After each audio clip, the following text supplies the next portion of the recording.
Hi everybody, it's Thea. Welcome back to Garden Goddess Tarot. And today, a little unboxing. This little fella. I'm quite excited about this, I think. I've had my eye on it since, well, for a few months now. It was teased, and you know I love a good Los Scarabeo deck, and with the potential of this one being Greek mythology themed, specifically around Circe, I have extremely high hopes, which is very dangerous in this world, to be quite honest. But Los Scarabeo usually doesn't let me down, so we're gonna have a look at this today. We're gonna do a little walkthrough. This is like total first impressions, guys. Like I've taken the plastic off, and full disclosure, I've also read the intro to the book. But as you can see, the cards are still wrapped in their beautiful plastic, so we'll get into those as well. But yeah, I'm excited. When I saw there was going to be a not just Greek mythology themed tarot, but Circe specifically, I feel like this has a lot of potential. It's from what I gather, as I said, I've read the beginning of the book and the description of the deck online, and it seems to kind of integrate itself into the myth of Circe as opposed to just wedging deities into tarot energies. So we'll see. Like, I have extremely high hopes about this, and it could be entirely possible that they get crushed in this video, but from having read the intro in this book, I'm confident that this is gonna be good. So this deck is by the artwork is by Fabio Vicentin, and then Perluigi Serra, I think, is that? And then it's been edited by Pietro Ligo, which I'm sure I've said that name in a video before. So there's another deck by Los Scarabeo that he's been the editor for as well. Those are the creators. This is a bit different for Los Scarabeo. I will, just as always, this is probably going to be extremely long-winded, so I will leave timestamps in the down bar. If you're looking for just the cards, skip ahead. But I haven't watched any walkthroughs yet also, so this is, I'm going in blind. But so far, this is different for Los Scarabeo. The whole book is in English. The whole book is a beautiful, not long, but also not shallow experience of the cards, from what I can see. And the intro is rich and delicious, and I feel like it knows. And I did have a quick look, and the Fool's Dionysus and the Magician's Hermes. So like, I have such high hopes that this is gonna be a great deck. We'll get into it. And I might have this close just to reference it as well. I'm not going to say that I'm going to know who's on every card, especially just by looking, but gosh, I hope so. I'm just really excited. But yeah, so also another different thing, the deck was wrapped differently. The book was outside the plastic packaging. So yeah, just slight differences for Los Scarabeo. But all right.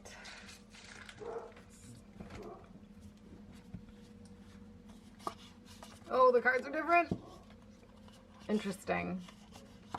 They're more matte. They're still thin, and they're still flexible.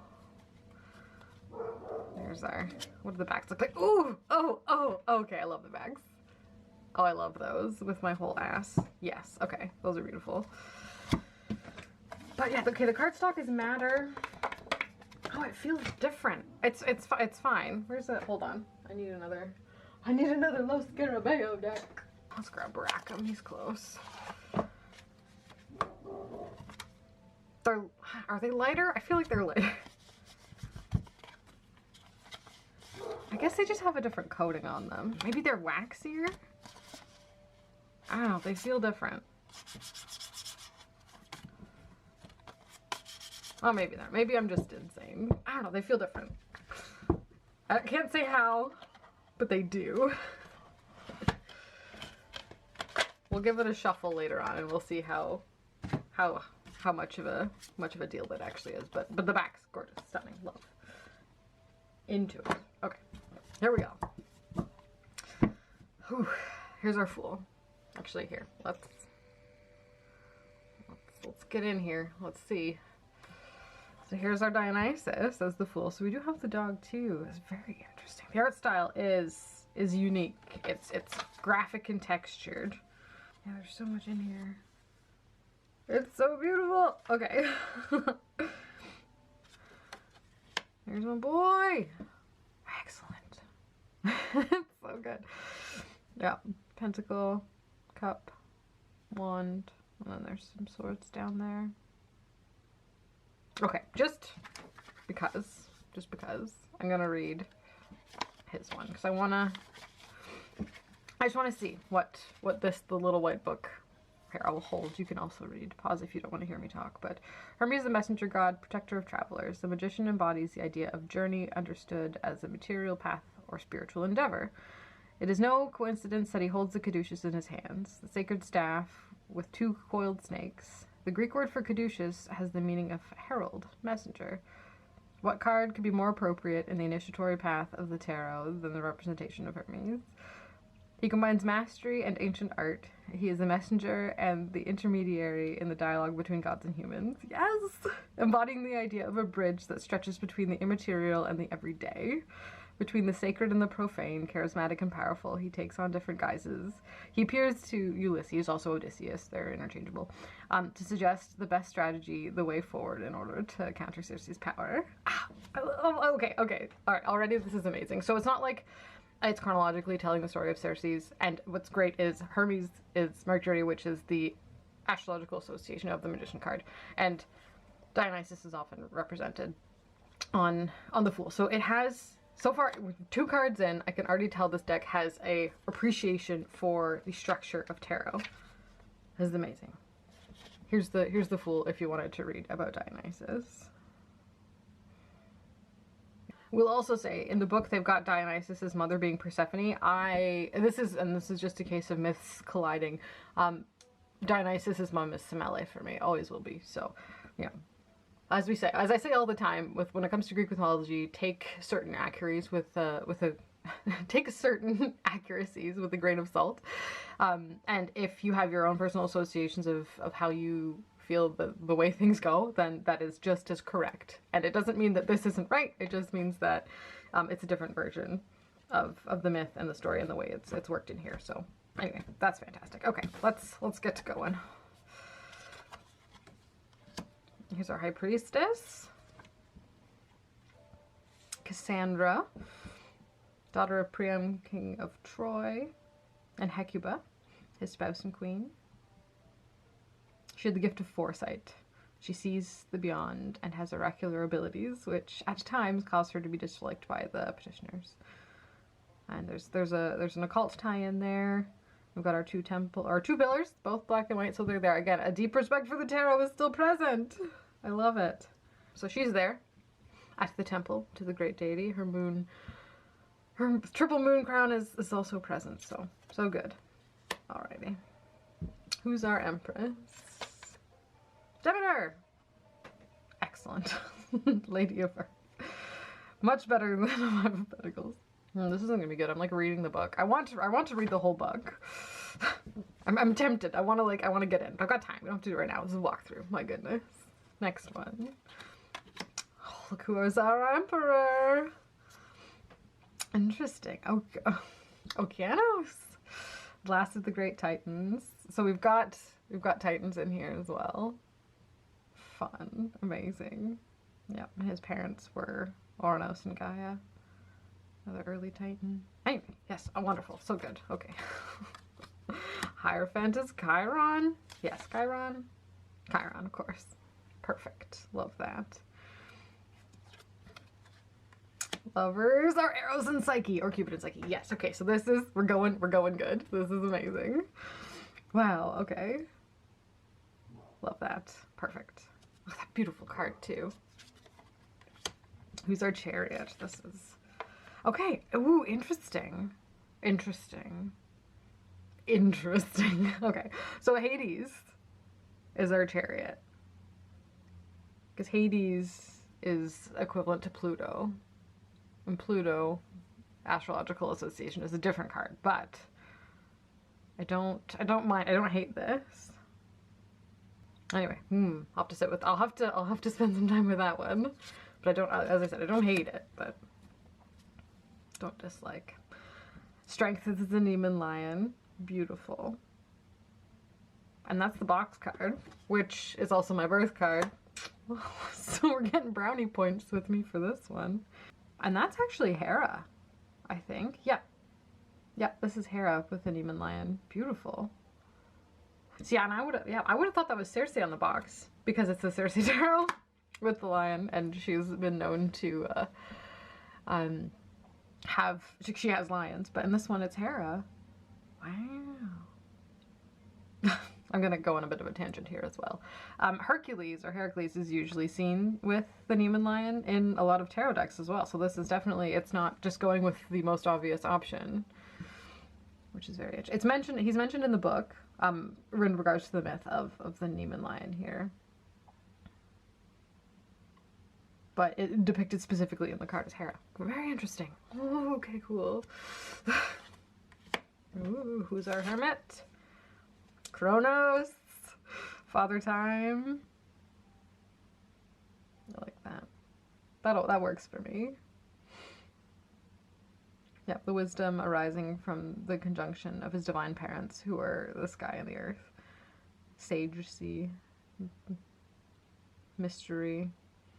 Magical balance, change and revolution, time, cycle of life, death, and fertility. Very cool. Yes, I like him there. That's all right. All right, Wheel of Fortune is fates. Of course they are. It's samurai. Beautiful. Nice. Daughters of the Night. Oh, so good. Alrighty, who's Justice? Okay. All right. Now. Astrologically, so this is Zeus here, the architect of the world, father of all gods, the supreme dispenser of justice. So he is associated with the Roman god Jupiter, and Jupiter is the planet that rules the Wheel of Fortune. So it's close. It's close. But I don't hate it. At least there's reasoning behind it, with Zeus being like the hand of justice, the decider of things. You know, he puts forth punishment and makes the decisions and calls about the fates of gods and humans alike, so interesting association. Prometheus is the Hanged Man. I think I knew about this. This was one of the promo images, and I liked that. We've got our eagle present as well, our Prometheus hanging in repose, the eternal rebel. And his name, in Greek, means he who reflects first. Embodies a different view of the world. Amazing. I like it. Can't wait to read more. Who's Death? How fun. The Knight with the Scythe, whose name is unknown. It runs and frets on battlefields or within domestic boundaries, with no regard for rank or social position. Mysterious and spooky. An ally of heroes, a silent companion before battle is engaged. She is invoked by the fearless and feared by cowards. She is invoked by the fearless and feared by cowards. It lurks in the night amidst the dreams and fears of those who fear judgment while alluring the nocturnal memories of warriors. She is knight and lady. She is one who carries humans to a different and unknown world. Invoked and cast out, she decides the fates of men, weighing their valor and courage. Interesting. Because we've got the Scythe, which is often associated with Saturn, which is Kronos, but we already had him as the hermit, so interesting. I'd have put Thanatos here,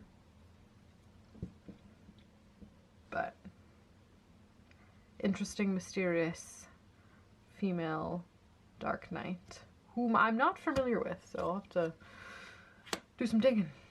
Beautiful. Temperance is Iris, and I like that. Because there are irises on the card, so there's a Theia tarot there as well. They're like flag irises, the yellow flag irises that grow in water. But yeah, goddess of the rainbow, daughter of Electra. And the devil, Minotaur. Yeah, I guess. Mr. Center of the Labyrinth being the devil, that which draws us in. I can see it. Requires sacrifice. Is hungry. Always hungry. Requires fed to kind of keep it under control. Destructive, primal, and uncontrolled power. Very interesting. Actually, I kind of like that. Okay. The tower. The tower's Icarus! There he is! Oh my gosh. Falling from their prison in Crete. Him and Daedalus. There's his dad. Yeah, the reckless. The one who stretches his flight upwards, heedless of the sun's strength. He and his son Daedalus. He is the son of Daedalus, the builder and the architect, the outcast from the island. Yep. Okay, good choice. Good choice. The star, we've got a nymph. Handmaiden of Artemis, which could go one of a couple ways. Oh, it doesn't say. We're good. It's not the one that gets in trouble. But yeah, so we've got a water nymph of the goddess of the hunt as the star. Selene is the moon. Beautiful moon goddess, daughter of Hyperion and Theia. That's me. Pale-faced goddess represents the cyclical recurrence and the imperishable motion that governs tides and the phases of life. Very good. And, of course, we've got Helios here, and actually it gives his parentage in the book as well. Hyperion and Theia. And Helios, and he is the father of Circe as well, so we're getting... I'm wondering, so all of these are, like, major gods and titans, and I wonder if we'll get into the Circe myths with the minors. Oh, I'm excited and curious at the same time. Yeah, and his chariot, built by Hephaestus, he rides above the waters of Okeanos to cross the skies to the west, pulled by the four steeds. Anyway, yes, beautiful. Helios is the sun. Judgment. Okay, we have Judgment as Thanatos. Okay. So he's our herald, he's our calling, and our calling in this case is at the end of our journey. Summons souls to Hades. Born by parthenogenesis from the divine Asteria, he summons every human and submit them to judgment. Child of the night and darkness, he rules over darkness, and like his mother, moves swiftly when the sunlight is obscured. Oh, this is beautiful. I really like this. It's different, and it's not how exactly I would have done it, but again, like I've said a million times, it's very difficult to wedge Greek mythology into the tarot structure, and I think so far we've done a good job. And the effort that's gone into the book is, I respect. There's a lot in there. It's very good. Okay, our world card. The world and its four elements. The Taurus symbolizing earth. Angel representing water. Ooh. The lion symbolizing fire and the eagle symbolizing air. Okay, you can flip those as well, as that one being water and that one being air, but it's up to you. Whether it's, you know, Aquarius and Scorpio or however you want to go in that department. But the perfect composition is angelically expressed in the world.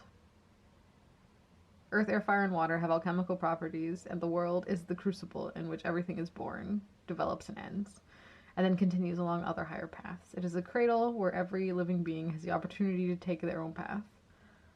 The pilgrim who makes the first step in the journey, whose destination is perhaps unknown to him, treading Mother Earth, consolidated by the sublime world. Travelers are led by spirit guides.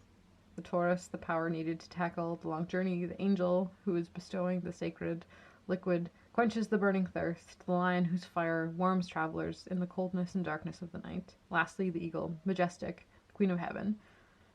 she who leads travelers along the righteous path. Each element combines within the great alchemical crucible of the world. Beautiful.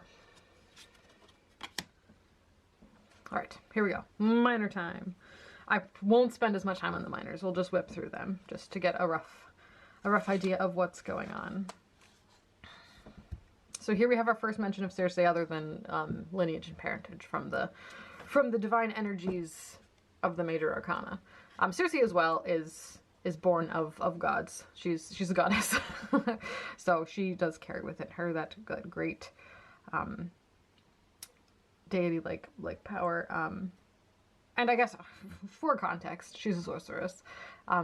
She's, you know, perhaps known as the first witch, cultivator of magic. She uses it greatly in her myth.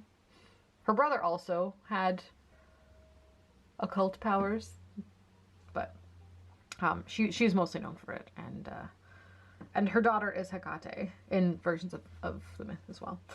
From Circe's cup flows the magical liquid capable of mutation and transformation, a substance that leads to an ecstatic condition. Thus, Odysseus' fellow travelers become intoxicated with emotion and rediscover their own essence. Their journey has many stages, and their bodies are brought back to their primary bestial state. If you know, you know. Only to regain by sipping the magic potion. Nice. There's more there, but... 2. Circe and Ulysses, or Odysseus. And we've got her animal companions there. Beautiful. I like that. 3. From everywhere come the many princesses sent to Circe's island, the beautiful Theia. Magical and lush place. They come to the enchanted land to learn ancient teachings and the healing power of herbs and plants. Friendship.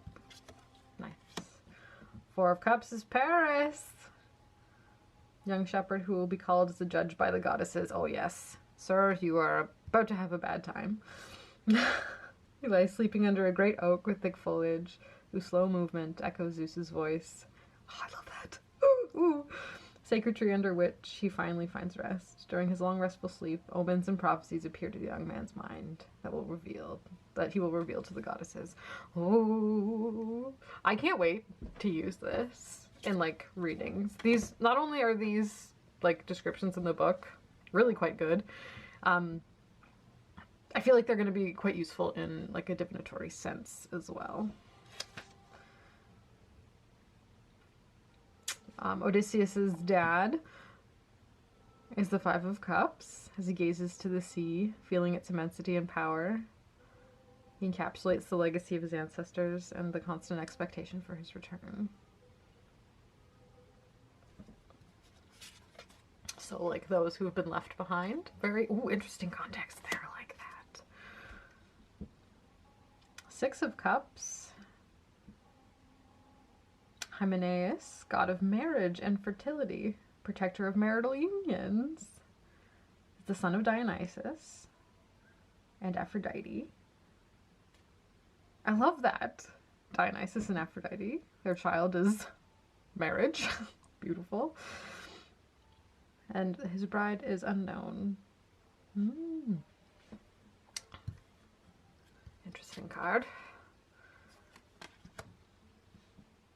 It's a beautiful one. All right, 7 of Cups. A Sibyl, beautiful. We've got our little censer there. Brazier emanating divine fumes burns before her. She's a manifestation of God's will. She's the conduit between man and the supreme entity that governs and directs everything. So a Sibyl, and then Pythia is also a name of a specific one at the Temple of Delphi, but they were common among many temples as well. Beautiful. Oh. Odysseus again in the 8 of Cups says he's returned to Ithaca. Interesting. Okay. See, I would have thrown this particular... myself. This is just a tarot nerd me. Would have thrown this one on the 10 of Pentacles because of the potential depiction of it by Pixie in the Rider-Waite Smith. I always see that as Odysseus coming back to Ithaca, and then no one recognizes him but his dogs. But yeah, because he comes back in the guise of an old beggar, so I can see why it would mirror also the 8 of Pentacles though. Or the Eight of Cups, sorry. Eight of Cups, though. Ooh. Oh, that's good. Alright. Okay, who's our Nine of Cups?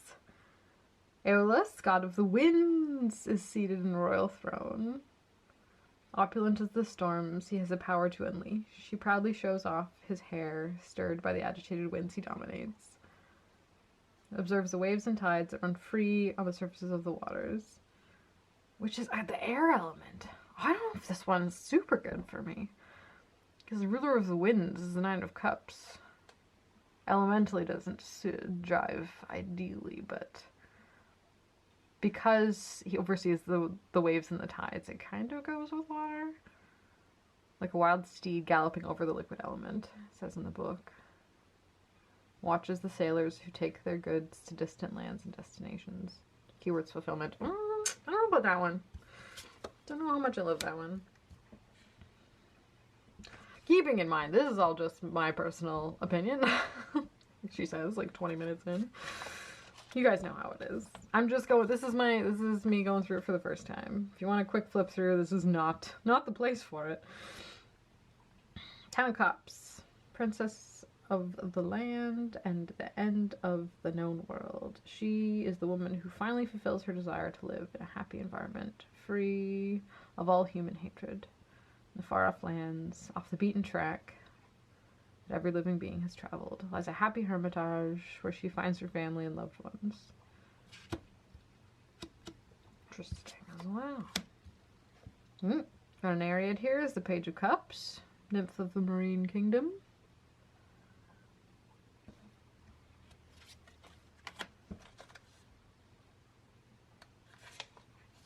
Knight of Cups, we've got a sea nymph. She rides a hippocampus. How nice. Sent by Zeus. We've got one of those in our brains, you know. Hippocampus. Imagine it was named after a giant seahorse. I just want to read all of it. Sorry, I'm trying to go quickly. I'm just like, I'm in the book. Queen of Cups is Arete, the great queen, the dreamer whose face is known to few. Splendidly beautiful, she is the devoted wife of Alcinous, king of the Phoenicians, and mother of Nausea and Laodamas. Not familiar. She helps Odysseus complete his journey by interceding with her spouse to provide the hero with useful tools to continue his journey. So, she'd be in the Odyssey. King of Cups. Alcinous? King of the Phoenicians. So, a matched pair. I like that. Pentacles. Ace of Pentacles. Okay, this is where we threw Pluto, god of wealth. So, Hades. That's extends his hand to the lucky traveler to give him comfort and material goods. He is the god of intoxication and happiness. Nephew of the fearless Dardanus, founder of Troy. Pluto is the deity of revelation, and the large gold coin in his hands bears its hidden effigy of mystery and unknown. Two of Pentacles. Aegisthus. Perfect union of male and female. Son of Zeus. It's the seed of the father of the gods, which had fallen to earth after a failed union with the goddess Cybele. In him conjoin pleasure and enjoyment, unbridled fun, and the beauty of the union of duality in oneness.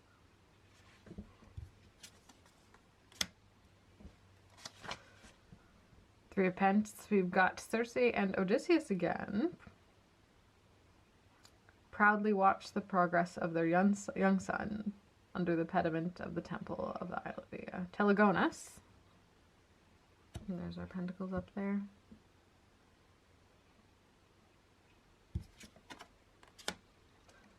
Four of Pentacles is Agelaus, shepherd of Paris, industrious and hardworking, clasps his hands on the gold, to which he is inextricably linked. These are material goods he has accumulated through the wealth he has inherited and the gifts received from his master. 5 of Pence. Outcasts and estranged. 2 beggars are wandering, cast out from the place and rejected by their wives. They set out on an unknown and difficult path. No one specific in that one. Shining Circe and her kingdom. There she is. She's generous with those who suffer, and that's okay. Our outcasts over here have landed on Theia, and they're visiting Circe, and she is putting them up, looking after them, welcoming to those in need.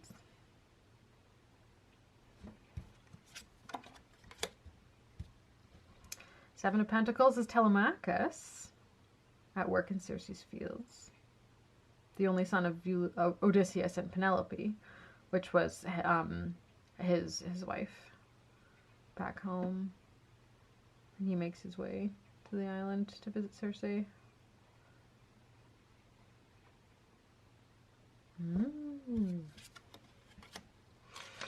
Lots there.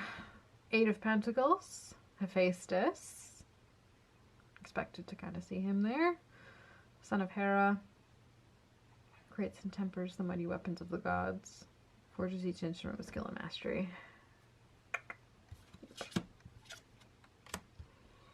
9 of Pentacles is Medea. Ooh. Danger lady. Sorceress and soothsayer. She is a niece of Circe.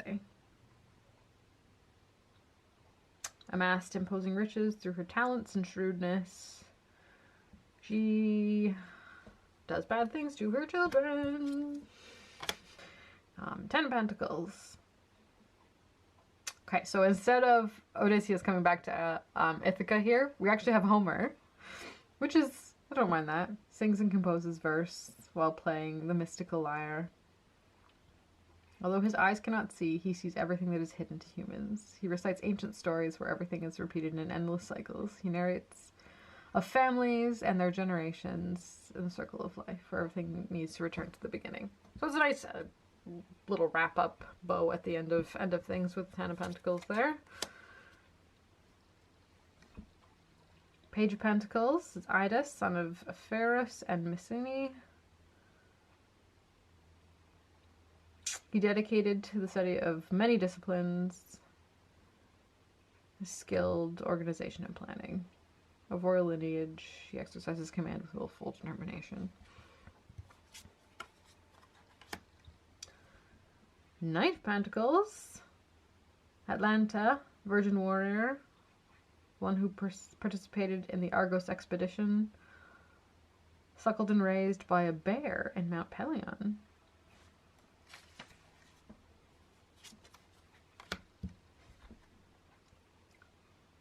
Queen of Pentacles, daughter of Helios and the Oceanid nymph Pasiphae. This is Circe's sister. Is the witty queen of Crete. She's also the mother of the Minotaur. Sensuality characterizes her soul. Just as she is prone to all sensory pleasures, generous in spirit, she is equally welcoming and inclined to offer protection. Yep. She's got an interesting story. And this should be Minos, yes. So this is her husband on Crete, King Minos, who ordered the building of the labyrinth to contain Pasiphae's, and, well, I guess it's not really his son, but her son, the Minotaur, within it. He's also a demigod. His dad's Zeus.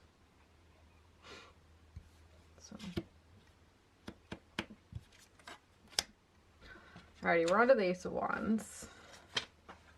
And the hand in this card is Dryope, Princess. A handful of magic capable of unveiling hidden sources. She's transformed into a Hamadryad later, which is a tree nymph. Becomes queen of the woodland nymphs. Got Daedalus again here on the Two of Wands. Love to see him. Builder of the labyrinth and lover of Circe, holds in his hands the staff used to construct the imposing edifice commissioned by Minos, torn between two worlds, that of love and that of material wealth.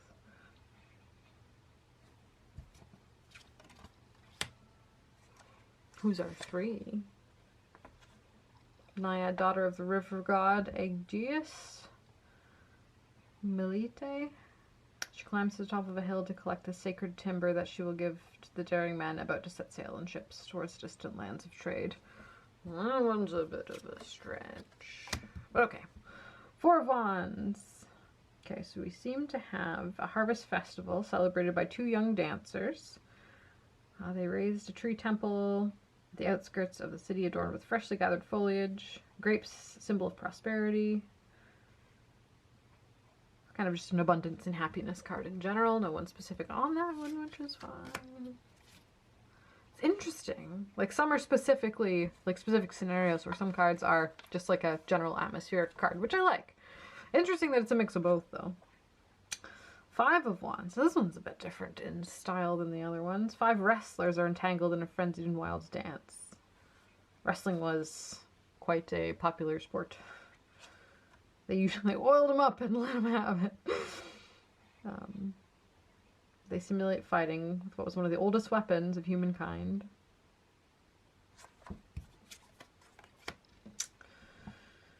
Six of Wands.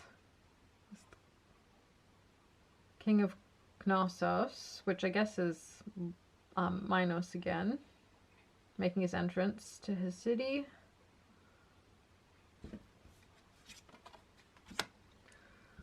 Seven of Wands. Theia is the queen of the Amazons. Trying to remember the name of the one that Heracles met. It wasn't her. That was a different one. And I should know. It's in my brain, but I can't get it at the moment. But that's the 7 of Wands. Kind of a have to defend your position kind of card. And our 8, City of Troy on fire. Talks about the Trojan horse, Athena's help. Yeah, there's the horse right there. Yeah, there's a bit of Trojan War in there. 9 of Wands, Clete, is another one of the Amazons who accompany Theia on her long journey. Fearsome antagonist of her opponents, the 9 sticks making her up her armament are a symbol of clairvoyance and enormous strength, fighting enemies. 10 of Wands. Here we got Heracles, or Hercules, the mightiest of heroes, demigod son of Zeus and Alcmene. He did have a lot on his plate. Page of Wands. He watches over the walls of Troy, a fighter alert to any information on lurking enemies. Courageous and adventurous. Passionately focused on his task. No one specific there, just a general fighter. Who's our knight? Another young knight has escaped the destruction of Troy and is fleeing, not out of cowardice, but to organize a new attack. Interesting. I'm not loving that for the Knight of Wands myself, but that's okay. Queen of Wands is Enyo, minor deity of feats and adventures. Companion and lover of the god of war Ares is seated on her royal throne, surrounded by divine golden jewels.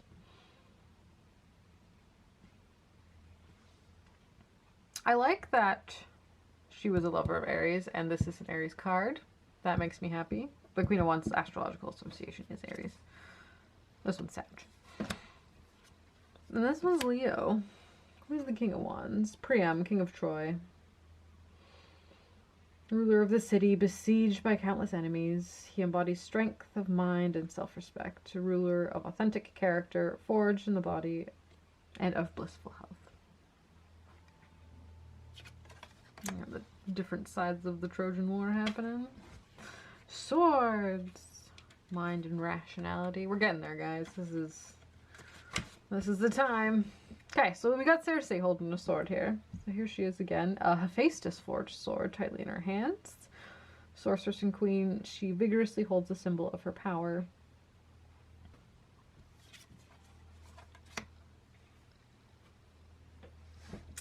Two of Swords is another Amazon. Doriane, who accompanies Penthesilea to war, wields mighty and fearsome weapons. Her balance and fighting boldness, unique in dualism that symbolizes perfect harmony. She wholeheartedly escorts her queen in battle to defend a great city. So it's a bit more, it's less, got more war focused. I know it did say that the swords, mind and rational intellect and truth, but we kind of have a more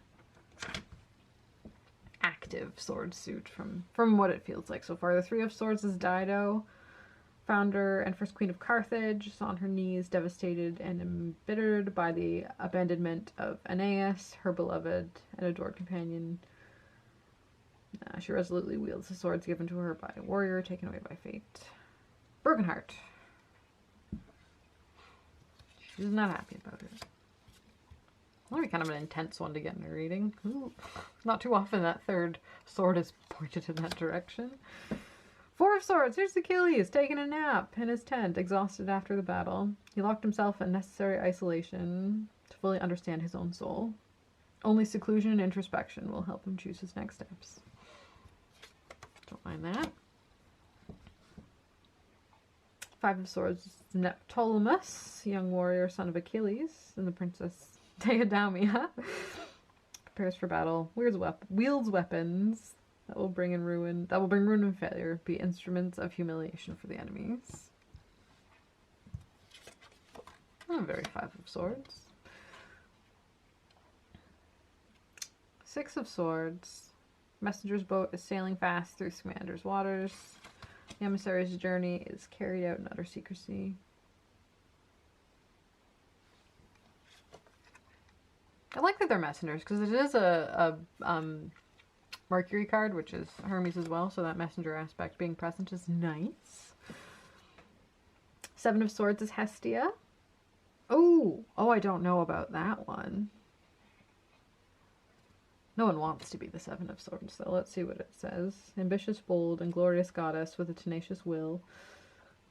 Cold-blooded deity, adept at warding off evil from domestic places, the essence of strength and beauty. She provides advice and prophecies on human actions, guiding the uncertain along safe and danger-free paths. Subterfuge, I don't know. That's not how I experience Hestia.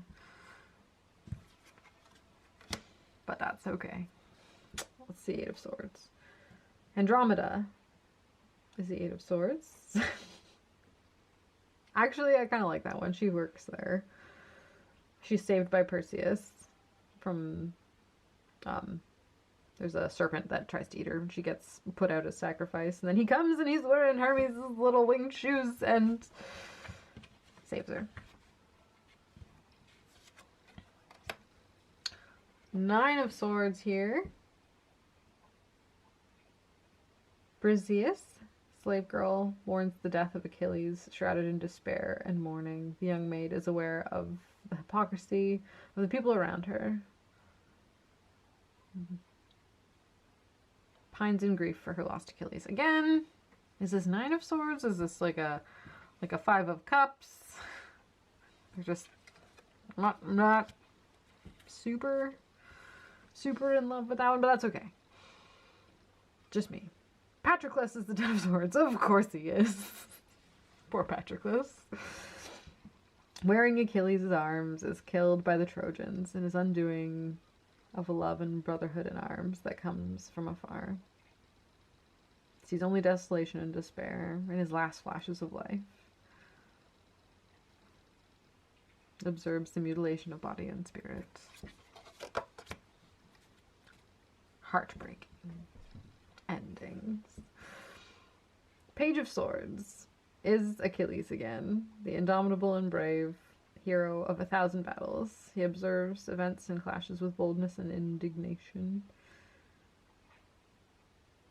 Daring and courage is kind of what they're going for with that one. Our Knight of Swords is Memnon, ruler of Ethiopia, comes to the rescue of Troy. Adorned with terrifying weapons, he boldly fights a battle and turns it to defeat. Achilles' mighty weapons pierce his body, and despite his bravery, he will lie helpless in the battlefield. That's fun.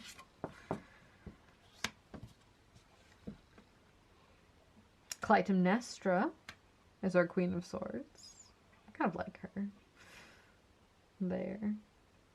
She fights with strength and intelligence, and is devoted to battle, in which she excels for her mental acumen. So yeah, she's a good one for that one. And our King of Swords is Agamemnon himself, King of Argolis, supreme leader of the Achaeans in the Trojan War. An imposing warrior and military leader, he embodies qualities of command and ruler to whose judgment his subjects and soldiers bow. Alrighty. Well, that is that one.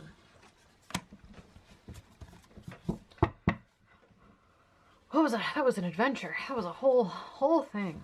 How do I feel about it? Okay. Again, as we said, I started out with extremely high hopes, which, my bad. It's fine though. Okay, so what do I think? I think I really love some cards. I think because it does lean within the minors on the goings-on of the Trojan War, and I was expecting more, like, especially called the Circe Tarot, a little bit more about Circe herself in here. She's only in like 4 cards. But that's okay.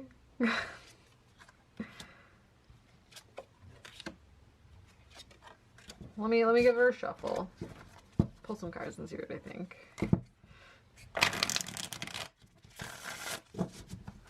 And again, this is I had expectations, which is my fault for liking something a lot, right?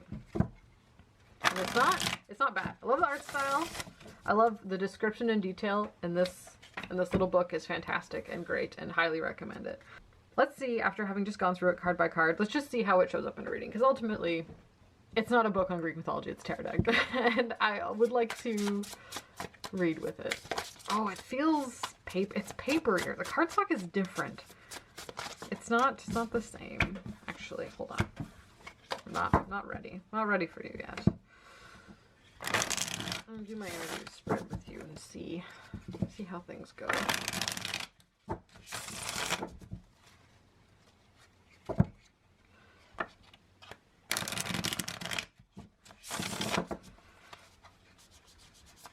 I'm gonna pull it myself. What are you?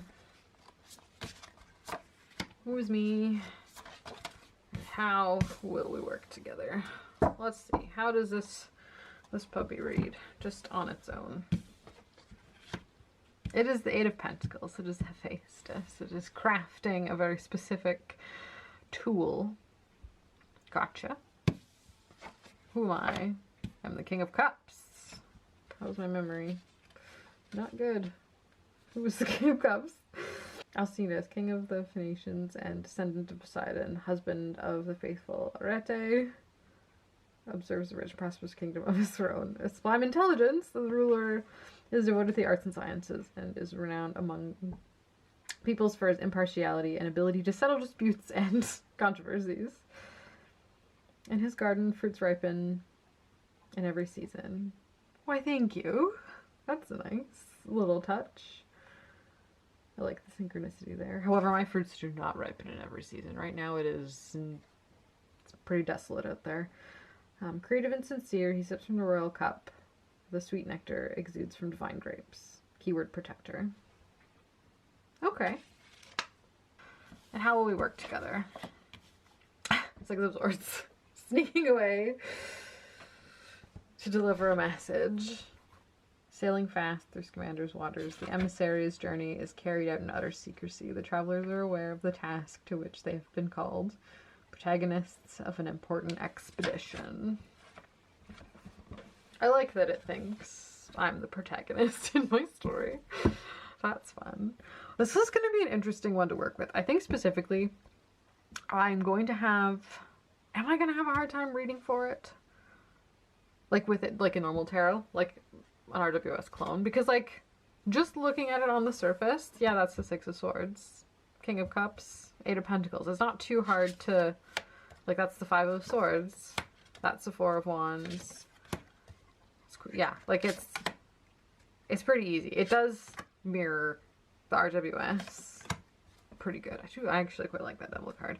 Am I in love with all of the associations? No, but that's fine.